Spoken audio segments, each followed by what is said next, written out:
¿Qué tal? Hola, buenas noches.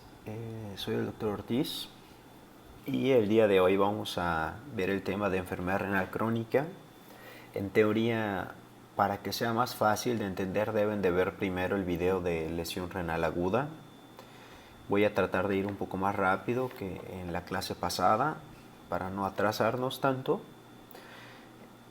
Y pues bueno, el concepto que habíamos visto y que lo hace diferente a lesión renal es que la enfermedad renal crónica es una pérdida que es progresiva e irreversible del funcionamiento renal. Las claves son progresiva e irreversible, a diferencia de la lesión renal aguda que puede llegar a ser reversible.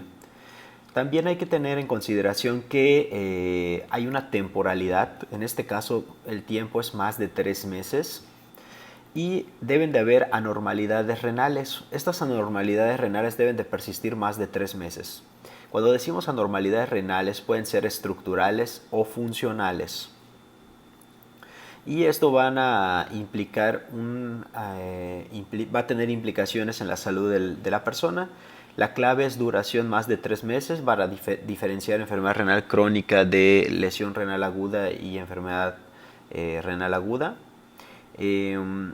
Hay que recordar que para el diagnóstico de lesión renal aguda usamos la creatinina y la uresis. En cambio, en el paciente con enfermedad renal crónica utilizamos la tasa de filtrado glomerular o datos de alteración estructural, ya que la funcional es la tasa de filtrado, ¿no? Que sea menor de 60 mililitros.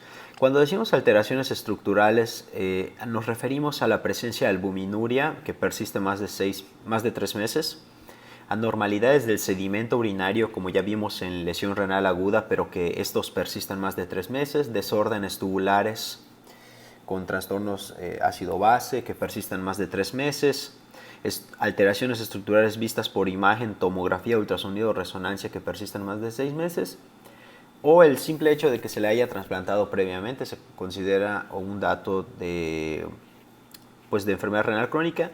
Y el apartado de anormalidad funcional es que tenga una tasa de filtrado menor de 60 mililitros por minuto.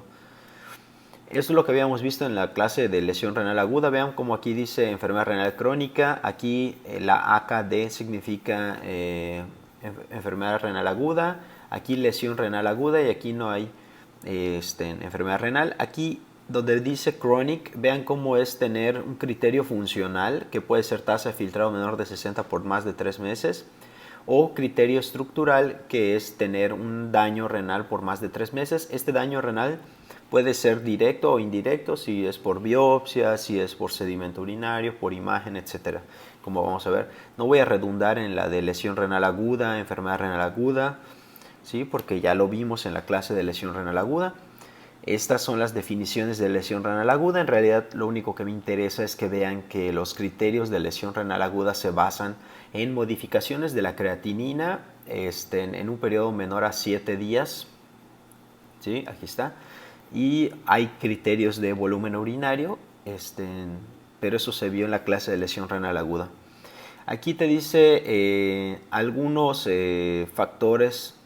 Te dice acute kidney injury and chronic kidney disease, ¿no? ¿Cuáles son algunos de los factores de riesgo para estas patologías? Pues la edad en pacientes ancianos es más común, la raza en pacientes afroamericanos, factores genéticos, otros factores son como comorbilidades, los pacientes con hipertensión, diabetes, síndrome metabólico, es más fácil que desarrollen tanto lesión renal como enfermedad renal crónica.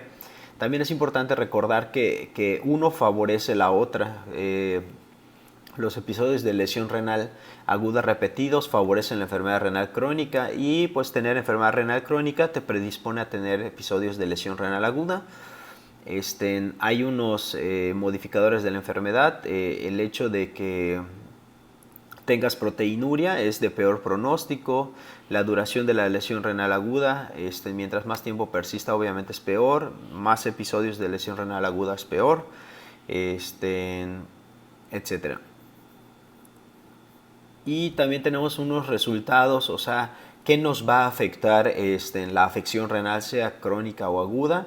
Va a tener mayor alteraciones cardiovasculares, sobre todo los pacientes con enfermedad renal crónica tienen una aterosclerosis más acelerada y por consiguiente fallecen muchas veces de patologías cardiovasculares como infartos. Va a tener alteraciones renales obviamente, incluso pueden llegar al estadio final de funcionamiento renal que requiere diálisis, disminuye la calidad de vida y pues los pacientes evidentemente pues en algún punto pueden llegar a morir. Nada más recordar esta temporalidad, menos de 7 días es los criterios para lesión renal aguda, sean los criterios del rifle o los criterios de la Akin. A ver, voy a modificar esto ya. Y de 7 hasta 3 meses, antes de 3 meses, perdón, la enfermedad renal aguda, y obviamente más de 3 meses es enfermedad renal crónica.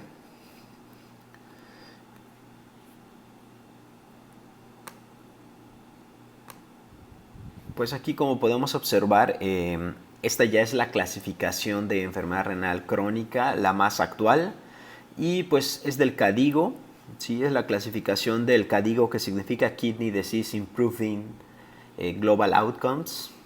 Y veamos que nos lo pueden clasificar de manera general en 5 grados, por decir, que es el grado 1, el 2, el 3, el 4 y el 5. El 3, que es el de en medio, se subdivide en A y B. ¿Sí?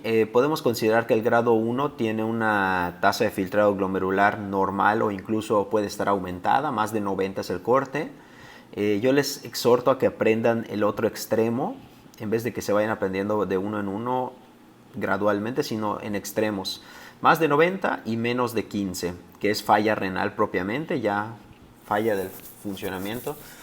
Es menos de 15 mililitros minuto, que es el grado 5.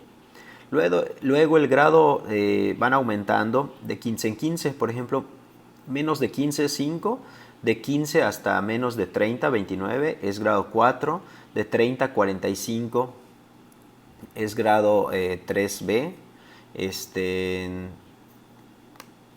grado 3A es de 45 a antes de 59, o sea, antes de 60, y grado 2 de 60 a menos de 90, ¿no? No está tan difícil. No está tan difícil. Y algo novedoso es de que el KDIGO también hace una clasificación, además de tasa de filtrado glomerular, hace una clasificación en base a la albuminuria que presenta el paciente con esta enfermedad renal crónica. Se puede clasificar como A1, A2 o A3 dependiendo de la proteinuria que presenta el paciente. Podemos observar que A1 es un paciente que tiene una proteinuria, más que nada albuminuria normal a levemente aumentada. Vemos que el corte es menos de 30 miligramos por gramo. ¿Sí? También te lo dan así, en menos de 3 miligramos por milimol, etc. Pero esto vendría siendo lo fisiológico, por decir, tener menos de 30 miligramos. Luego tenemos el grado A2, que es lo que nosotros considerábamos microalbuminuria, tener entre 30 y 300 miligramos.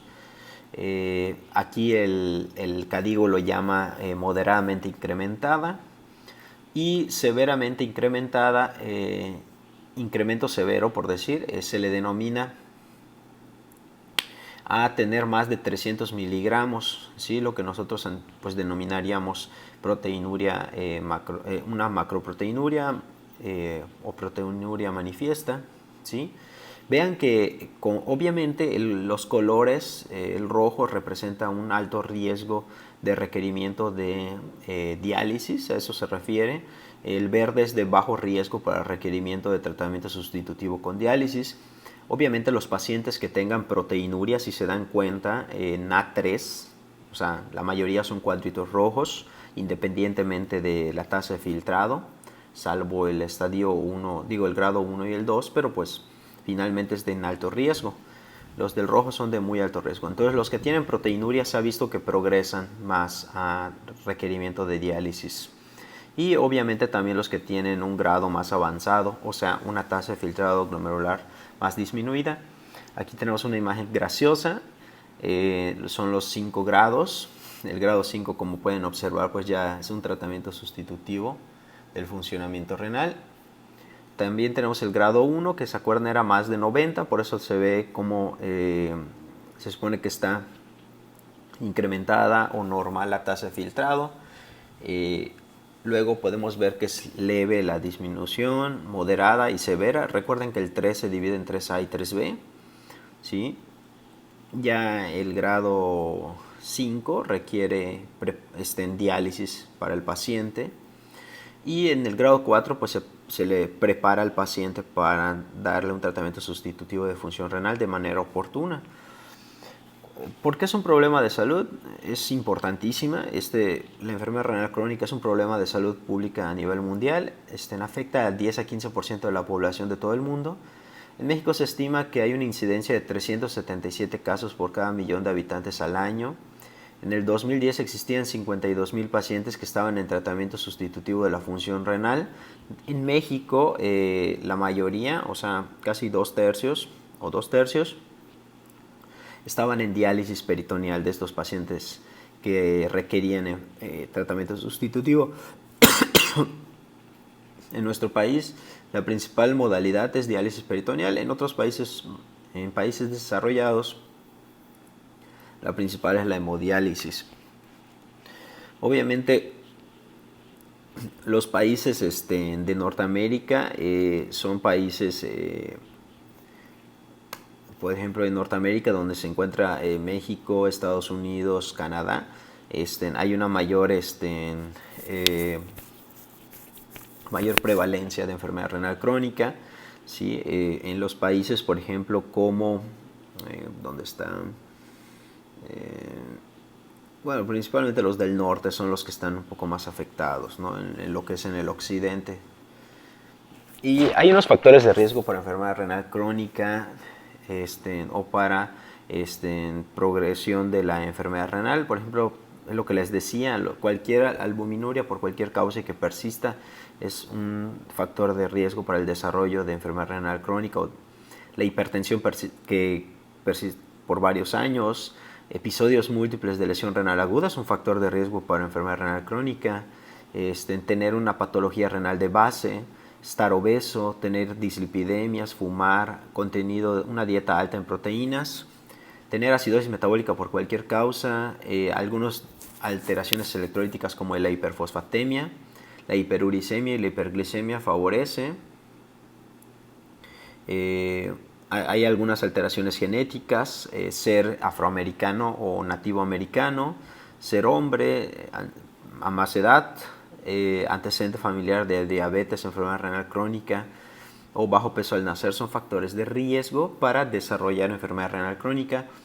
¿Cuál es la principal causa de enfermedad renal crónica a nivel mundial? Como podemos observar, la principal causa a nivel mundial de enfermedad renal crónica como causa tenemos a la diabetes mellitus tipo 2, luego le sigue la hipertensión arterial y podemos observar cómo las glomerulonefritis ocupan el tercer lugar.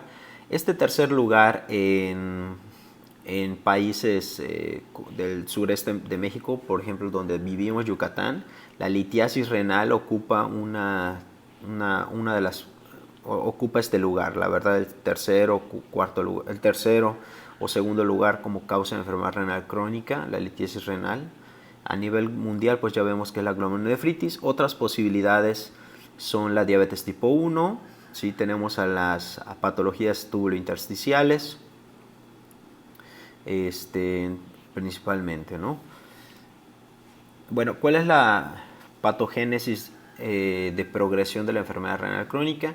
Pues bueno, tenemos varias situaciones. Tenemos a un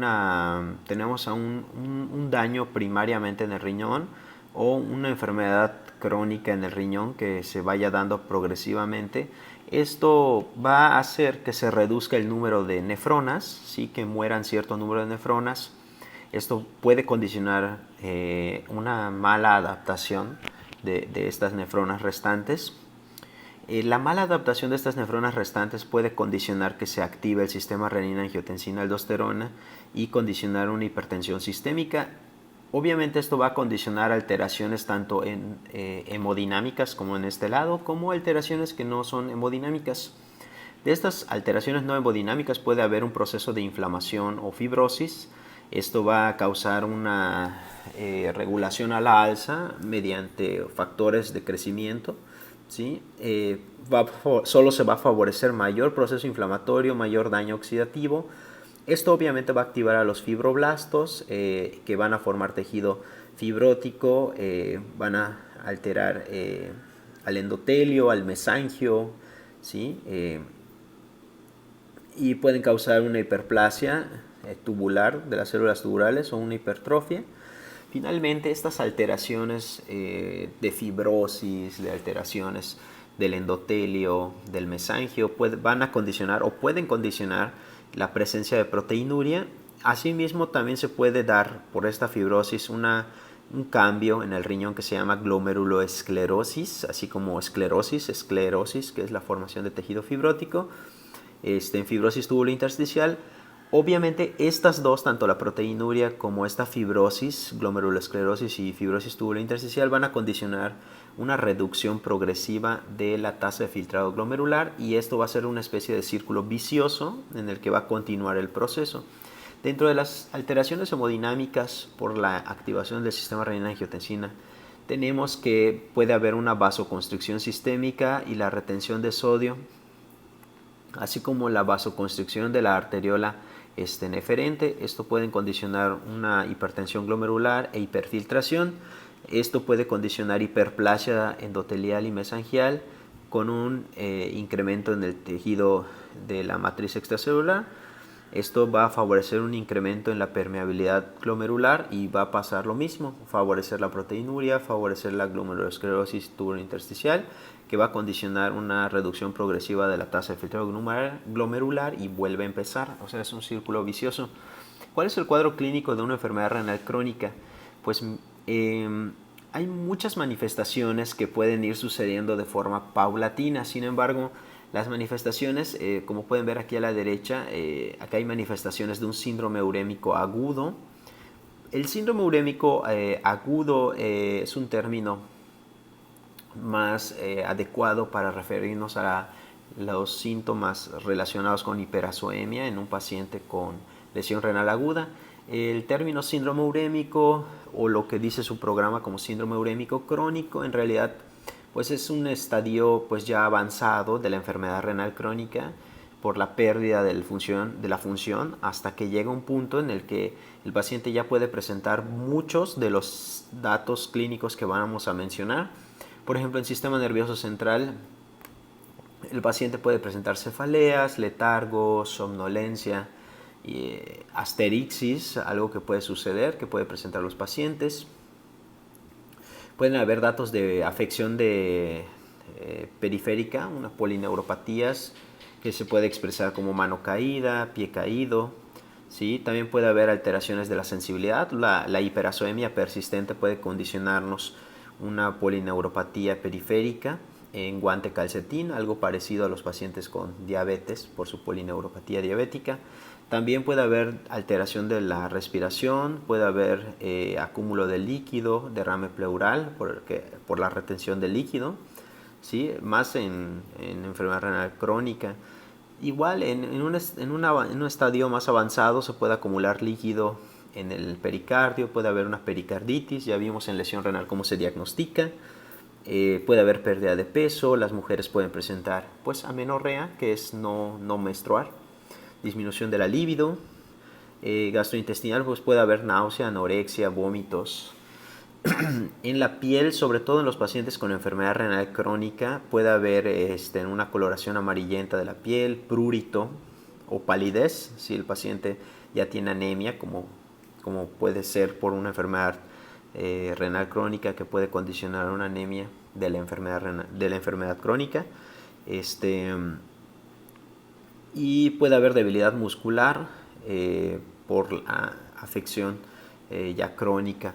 Ahora tenemos otros datos clínicos que están en el cuadro del lado izquierdo que nos hablan de un síndrome urémico. Son muchos, realmente solo me gustaría mencionar algunos. En general, el paciente puede tener anorexia, fatiga, aliento urémico puede presentar. Neurológicamente puede haber disminución del gusto, el olfato, calambres, neuropatía periférica. Cardiovascular puede haber pericarditis, la hipertensión arterial secundaria, la aterosclerosis acelerada que les comenté. También en el cutáneo puede haber algo que se denomina escarcha urémica, ¿sí? Por el acúmulo de ázoados, prurito y cierta hiperpigmentación en algunos casos. Y también puede haber, desde el punto de vista metabólico, puede haber alteraciones electrolíticas o de trastornos ácido-base, principalmente acidosis metabólica. Con el pasar del tiempo puede haber hipercalemia, hiperfosfatemia, ¿sí? Puede haber hipogonadismo, eso puede condicionar amenorrea y disfunción eréctil. Desde el punto de vista de endocrinológico puede haber hiperparatiroidismo secundario y en algún momento también puede llegar a haber hiperparatiroidismo terciario. Puede haber deficiencia de vitamina D, pues por lo mismo que el riñón ya no está funcionando, no se convierte la vitamina D a vitamina D activa. También hematológico puede haber disfunción plaquetaria. No se les olvide que los ázoados elevados pueden evitar que se desgranulen los gránulos de las plaquetas, evitando una adecuada activación plaquetaria, y esto nos puede condicionar un síndrome hemorragíparo de tipo disfunción plaquetaria. Asimismo, la disfunción de los linfocitos es lo que nos va a condicionar la aterosclerosis acelerada. Tienen que recordar cuál es el papel que tienen los linfocitos en la aterosclerosis. ¿Sí? Puede haber una anemia de enfermedad crónica, o sea, una anemia normocítica normocrómica en el 75% de los casos. Igual los pacientes tienen una alteración de los granulocitos, por lo mismo estos leucocitos tienen gránulos, pero al haber la hiperazoemia pues no van a desgranular adecuadamente, no va a haber una buena respuesta inmune. Estos pacientes con enfermedad renal crónica tienen una predisposición a presentar infecciones. Pues el diagnóstico, lo habíamos comentado, recalcando, son alteraciones funcionales o alteraciones estructurales que duren más de 3 meses para que podamos confirmar la enfermedad renal crónica, ¿sí? De lo contrario, si no tiene los 3 meses, puede ser una lesión renal aguda o una insuficiencia renal aguda, enfermedad renal aguda, aquí debería ser, también podría ser una enfermedad renal no confirmada o una enfermedad renal crónica que está agudizada, pero en general tiene que ser estos más 3 meses. ¿Cuáles son algunas definiciones? Ya lo había medio comentado, nada más para que vean este cuadro, lo pueden poner pausa y leer. Vean que hay marcadores de daño renal y hay marcadores o alteraciones funcionales que la vamos a ver, como la tasa de filtrado glomerular. Vean qué es lo que yo les dije, algunas alteraciones del sedimento, como anormalidad del sedimento, proteinuria, desde proteinuria más de 30 miligramos, alteraciones electrolíticas, patologías, alteraciones histopatológicas, estudios de imagen que nos muestran alteración estructural. Todo eso son criterios diagnósticos. ¿Qué le deberíamos de pedir a todo paciente que estemos pensando que tiene enfermedad renal crónica? Debemos de pedirle una biometría hemática, electrolitos séricos completos, ázoados, en este caso urea, creatinina, ácido úrico, BUM. Pues obviamente en la química sanguínea se incluye la glucosa, la hemoglobina glucosilada, para apoyar si es la diabetes como una de las causas de esta enfermedad renal crónica. Se debe de pedir idealmente, pues ya habíamos dicho, electrolitos completos, calcio, fósforo y magnesio. Y idealmente se debe tomar paratormona, ¿sí? Para descartar otras posibilidades como causas de la alteración de los electrolitos, ¿sí? Se debe pedir albúmina, se debe pedir perfil lipídico, debido a que estos pacientes tienden a tener una aterosclerosis acelerada. Se debe pedir una recolección de orina en 24 horas para varias cosas. Se debe pedir una recolección de orina de 24 horas para evaluar la creatinina en 24 horas, para evaluar las proteínas en 24 horas, que es lo ideal. Acá hay otros estudios especiales, como el protocolo de estudio de mieloma, pero es una patología que ustedes todavía no han visto. En ella se pide una electroforesis sérica y una electroforesis urinaria para búsqueda de unas proteínas que normalmente no se detectan en la tira reactiva. Miren, aquí te desglosa lo que denominamos criterios, los criterios diagnósticos de enfermedad renal crónica. Y vean cómo dice acá en naranja, cualquiera de los siguientes por más de 3 meses. Veamos cómo hay marcadores de daño renal, que es albuminuria más de 30 miligramos en 24 horas, ¿sí? A partir de lo que denominamos proteinuria manifiesta, ¿no? No, de hecho, desde microproteinuria o microalbuminuria. Anormalidades del sedimento urinario que persistan, alteraciones electrolíticas o desórdenes tubulares que persistan más de 3 meses, alteraciones histológicas más de 3 meses, alteraciones estructurales por imagen más de 3 meses, historia de trasplante renal, efectivamente, ya con eso cuenta. No es necesario que persista 3 meses, cuenta. Los pacientes que tienen el antecedente de trasplante renal se consideran pacientes con enfermedad renal crónica, así su tasa de filtrado esté de lujo, ya que estos pacientes se ha visto que progresan de por sí a una enfermedad renal con el pasar del tiempo, por eso se consideran de una vez enfermedad renal crónica, aunque el riñoncito esté trabajando perfectamente, este riñón trasplantado. Y el criterio funcional, que tengas una tasa de filtrado menor de 60 mililitros por minuto, que son categorías de la 3A a la 5. Aquí lo desglosan, aquí se desglosa cada uno de lo que vimos acá. Aquí miren, todo esto lo va desglosando. Albuminuria te dice, los que tienen una microalbuminuria, que es lo que les decía, vean que ahora se define como albuminuria moderadamente incrementada, o los que tienen macroalbuminuria o gravemente incrementada.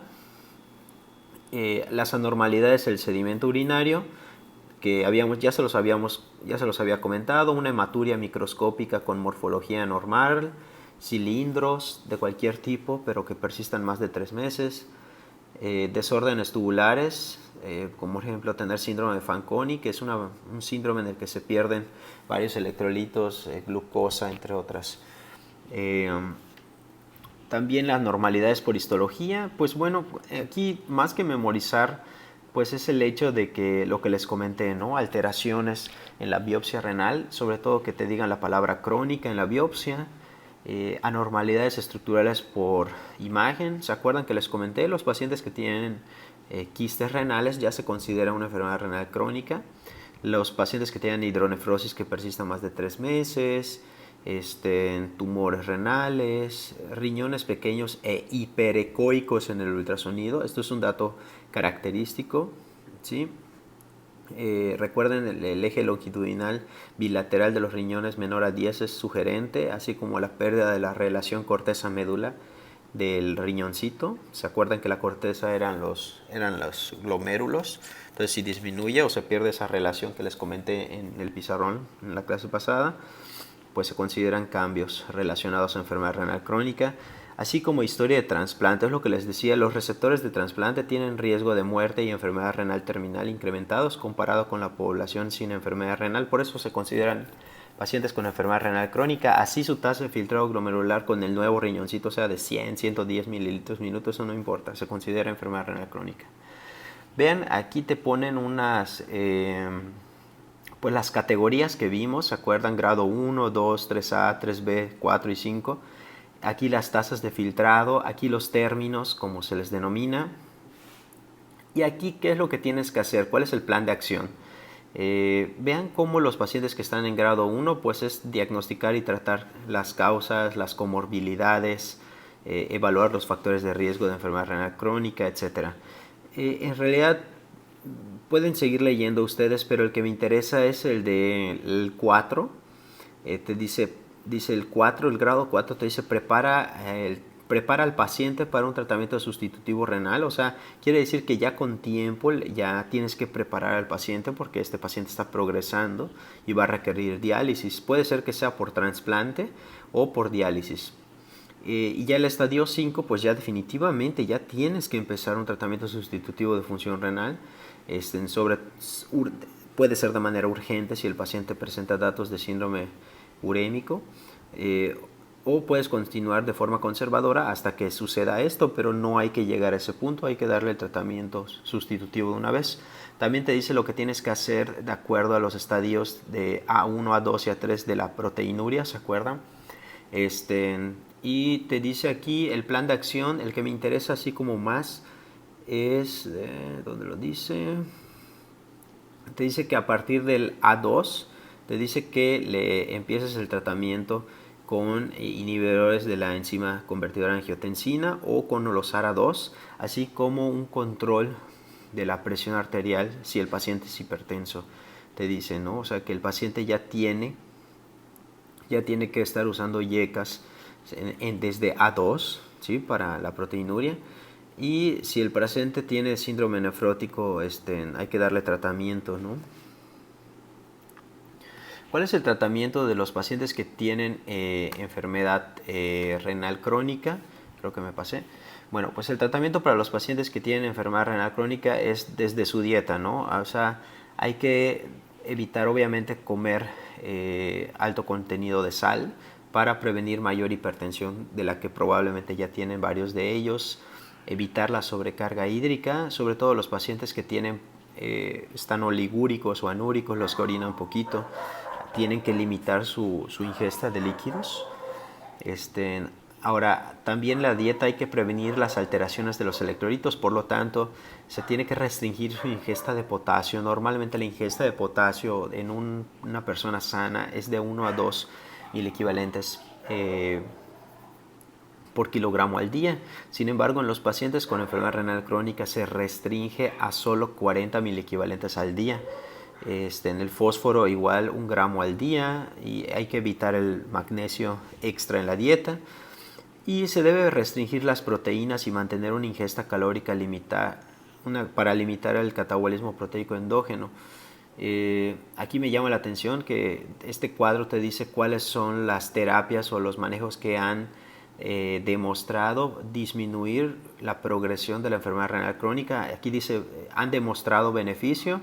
Los YECA, los ARA, tener una meta de presión entre 120 y 140 de sistólica y de entre 80 y 90 de diastólica, han demostrado beneficiar la progresión o disminuir la progresión. Y otros tratamientos, pues ajusta. Primero, además de lo que ya comentamos, si ya tiene fármacos el paciente que tomara por alguna comorbilidad, estos se tiene que ver si se pueden ajustar a la función renal, ¿sí? El manejo de la presión en el paciente con enfermedad renal crónica pues es con yecas, ¿sí? O con diuréticos de ACE incluso se pueden utilizar, sobre todo si el paciente tiene una tasa de filtrado glomerular y decides o necesitas o deseas usar diuréticos, se puede utilizar diuréticos de ACE como el furosemide.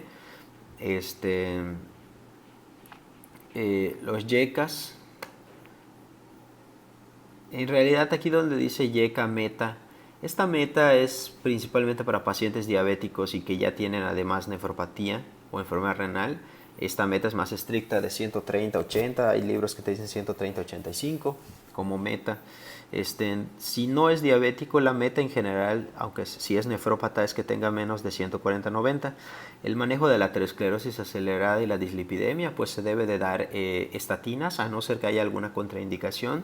¿Cuáles son contraindicaciones de las estatinas en pacientes con nefropatía? Pues que ellos ya tengan una acidosis metabólica o que tengan tasas de filtrado menor a 30, hay que tener mucho cuidado, de hecho se prefiere no dar las estatinas. ¿Por qué las damos? Recuerden lo de la aterosclerosis acelerada que comentamos.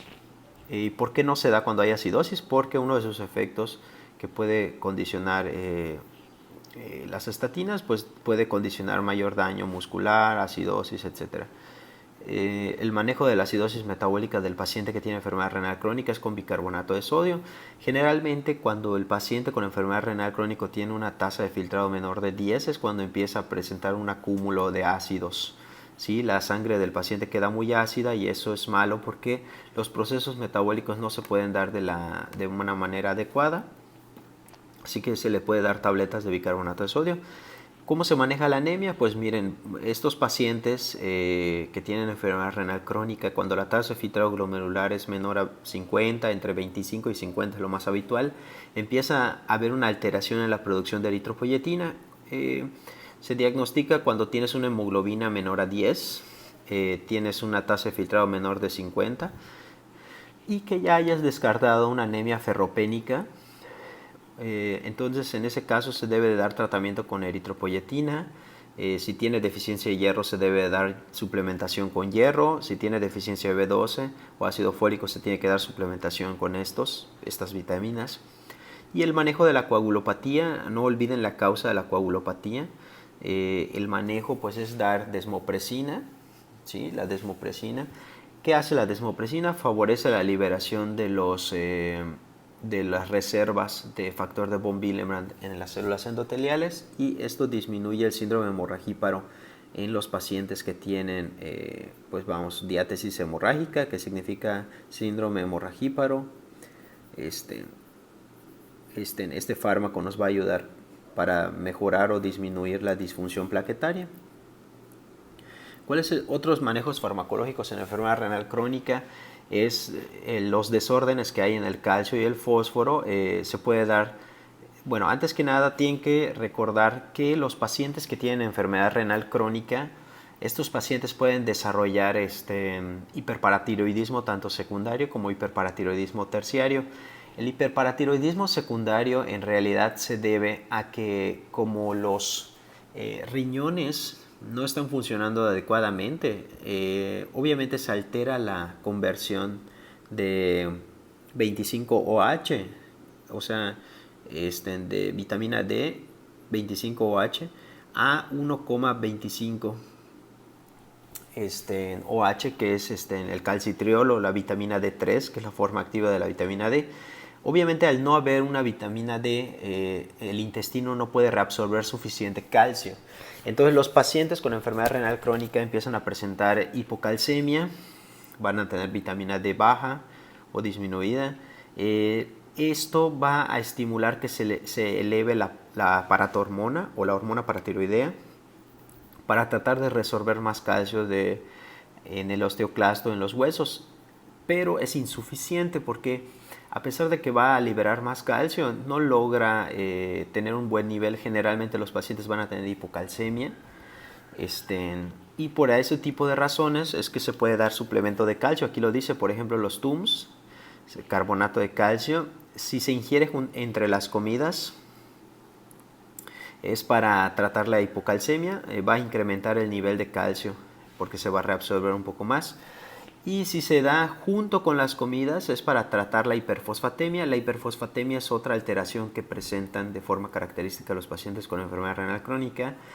Una de las funciones de los túbulos renales es reabsorber y secretar fósforo. Recuerden que la paratormona lo que te hace es favorecer la secreción de fósforo en el túbulo renal, pero cuando tienes una enfermedad renal crónica, pues tus túbulos no funcionan adecuadamente, no solo no reabsorben, sino que además no secretan adecuadamente y estos pacientes pueden tener hiperfosfatemia.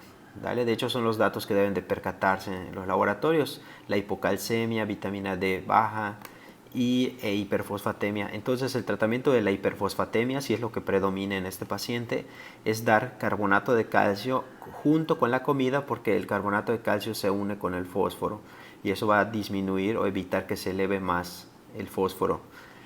Se puede usar vitamina D activa, o calcitriol, en caso de que haya hipocalcemia. Se puede utilizar sevelamer, que se une al fosfato en casos de que tengas hipercalcemia e hiperfosfatemia, o sea, porque si tiene hipercalcemia el paciente y le das más calcio para quelar o unirse al fósforo, pues obviamente puedes empeorar la hipercalcemia cuando quieras tratar la hiperfosfatemia, así que en ese caso existe el sevelamer. Tenemos también el Cinacalcet, que es el tratamiento, es un fármaco para dar tratamiento al hiperparatiroidismo secundario. Lo que hace es sensibilizar a la glándula paratiroidea al calcio, disminuyendo el nivel de la paratormona. Este cuadro, si ustedes quieren, lo pueden leer. detenidamente. Les exhorto a que pongan pausa y lo lean detenidamente. Está padre porque resume parte de lo que acabamos de decir: el manejo de la anemia en la enfermedad renal crónica, el manejo de la hipertensión, los desórdenes del calcio, la dislipidemia por la aterosclerosis acelerada, la acidosis. Pero varias de estas aspectos, ya fueron mencionados. De todas maneras pueden leerlos, es de un artículo de revisión de la enfermedad renal crónica. Y nada más para recapitular, ¿se acuerdan de los criterios de urgencia dialítica o de diálisis en agudo?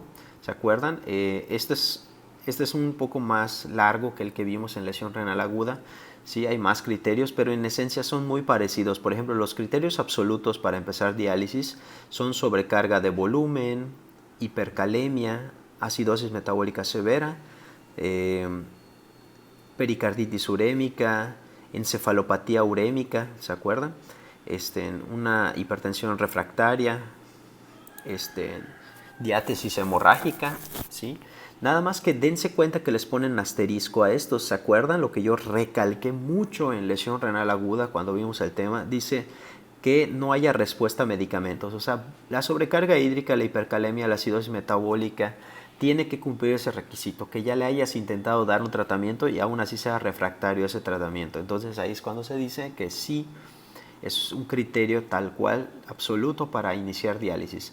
Hay otros criterios relativos como son la persistencia de prurito, anorexia, pero pues son relativos. Los importantes que deben de saber así de cajón son los absolutos.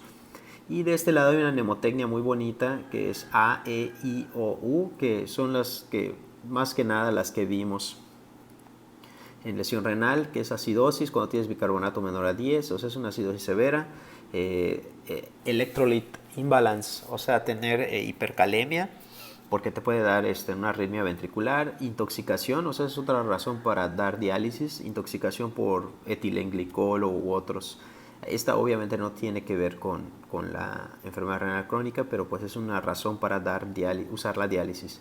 Overload fluid, ¿se acuerdan? La sobrecarga hídrica que no respondió a furosemide, etcétera, y que ya tiene congestión pulmonar, es un criterio para diálisis. La uremia, que la puedes ver como una encefalopatía urémica, una pericarditis urémica, ¿sí? Y pues obviamente cuáles son las complicaciones que puede presentar un paciente con enfermedad renal crónica. Las complicaciones que puede presentar un paciente con enfermedad renal crónica puede presentar hipercalemia o hiperpotasemia. Esto ya lo mencioné en lesión renal aguda. Aquí lo pueden poner pausa y leerlo. Lo mencioné en lesión renal aguda, el manejo de la hipercalemia, que es el gluconato del calcio, que es un estabilizador de membrana para evitar que esté muy estimulable el miocardiocito y así disminuir la probabilidad de arritmias ventriculares. La solución polarizante, ¿se acuerdan que lo comentamos? Las micronebulizaciones con salbutamol. El edema agudo de pulmón, recuerden que en estos casos se debe de utilizar furosemide. ¿Se acuerdan? Lo comentamos, cuando está congestivo los pulmones se utiliza furosemide para intentar disminuir el volumen en los capilares pulmonares. Se pueden utilizar venodilatadores como la nitroglicerina para redistribuir o acomodar ese líquido que estaba aumentando la presión hidrostática del capilar pulmonar, que finalmente es lo que condiciona el edema agudo de pulmón. La acidosis metabólica, vean cómo se puede dar bicarbonato de sodio en tabletas hasta que el bicarbonato sea estable, aproximadamente entre 20 y 22 de bicarbonato. ¿Sí? La encefalopatía hipertensiva, hay que darle medicamentos antihipertensivos al paciente. La encefalopatía urémica es un criterio para inicio de diálisis. La pericarditis urémica es un criterio para inicio de diálisis. El taponamiento cardíaco también es un criterio para inicio de diálisis.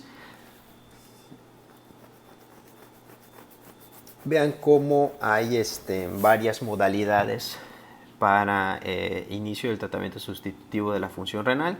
Tenemos a la diálisis peritoneal, tenemos a la hemodiálisis. La diálisis peritoneal, que es esta, miren, de este lado, la diálisis peritoneal, tenemos la cavidad abdominal, ¿sí? Aquí tenemos el recubrimiento de los intestinos, que es el mesenterio, los omentos, el omento mayor, etc. Y vean cómo consiste la diálisis peritoneal en meter un catéter en la cavidad abdominal y meterle una solución dializante en este caso es solución estéril, agua limpia, la dejan un rato aquí y ya sabiamente por diferencias de presiones en los capilares del intestino se filtra las toxinas que se fueron acumulando en la sangre y después de un rato se saca, se drena esa bolsa a una bolsa que estaba previamente vacía y eso cumple la función del riñoncito. Ese se llama diálisis peritoneal. Tenemos otro tipo de diálisis, es esta que vemos acá, que en una de las venas grandes del cuerpo se coloca un catéter, ¿sí? Este catéter se llama catéter Majorcan, y en este catéter, como pueden observar, se va a salir sangre para ir a una máquina que va a dializar, o sea, va a pasar la sangre por un filtro y este filtro luego de que pase y se limpie la sangre, va a regresar la sangre al cuerpo a través de este tubito o este catéter. Esto sucede, se puede realizar, son ciclos que tardan entre 2 y 4 horas, varía aproximadamente en promedio de 2 a 3 horas. Y nada más. Aquí podemos hacer una comparativa, por ejemplo, ventajas y desventajas o diferencias, ¿no? Pueden poner pause, porque no voy a leer todas, pero pueden poner pause y leer detenidamente las diferencias de la diálisis peritoneal y hemodiálisis.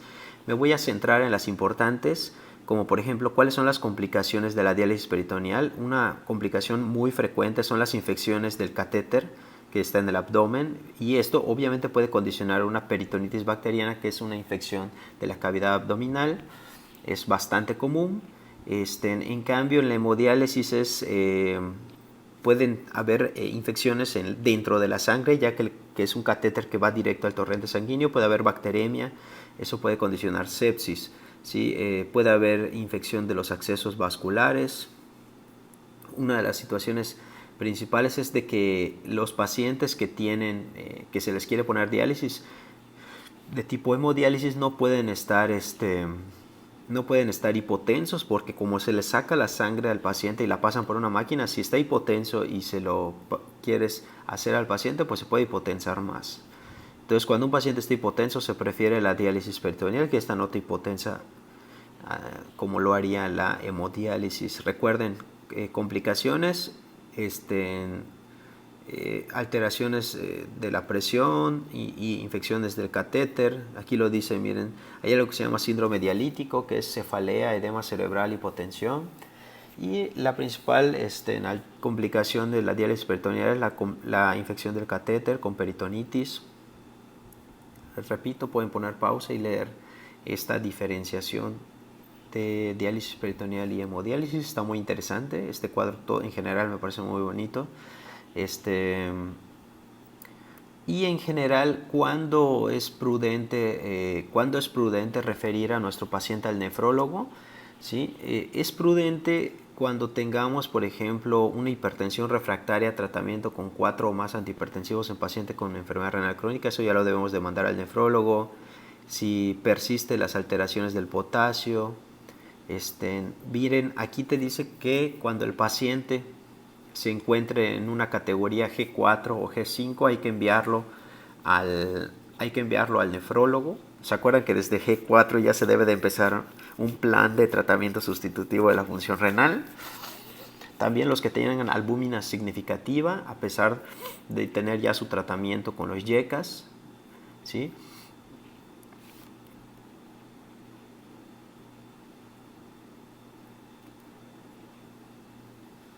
Y pues esto es lo que se había comentado. Este es un pequeño algoritmo de cómo se hace el proceso de detección y evaluación de un paciente con enfermedad renal crónica. Primero, pues tienes que reconocer a las personas que tengan un riesgo incrementado de enfermedad renal crónica, ¿sí? Los pacientes diabéticos, el paciente hipertenso.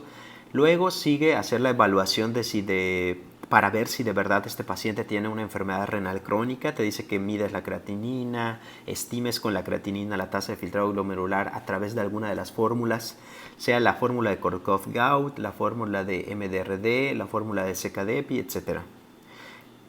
Ya que detectaste la enfermedad renal crónica, tienes que hacer las evaluaciones y tienes que hacer la clasificación o la gradación que vimos en este punto, ¿sí? La gradación que vimos. Se debe de hacer evaluación de clínica, diagnóstica, para saber qué es lo que pudo haber condicionado esta enfermedad renal crónica y darle tratamiento consecuente a lo que lo haya condicionado, sea una diabetes mellitus, por nefropatía diabética, sea hipertensión, etcétera, etcétera. Y pues se debe de hacer, pues se debe de dar un tratamiento, implementar un tratamiento. Y pues el pronóstico es lo que habíamos visto. El pronóstico ¿qué pasa? El pronóstico es peor mientras más proteinuria tenga el paciente y mientras más avanzado sea o más disminuida sea la tasa de filtrado glomerular. Y pues bueno, con esto finalizamos el tema de enfermedad renal crónica. Es evidente que seguramente pudieron darse cuenta que la clase fue más rápida, ya que la mayoría de las cosas las mencioné en el tema de lesión renal aguda. Les exhorto a que vayan a ver ese video de lesión renal aguda. Es más largo, pero hago más explicaciones referente a la enfermedad renal. Y pues bueno, más que nada, pues agradecerles por su tiempo y con esto finalizamos.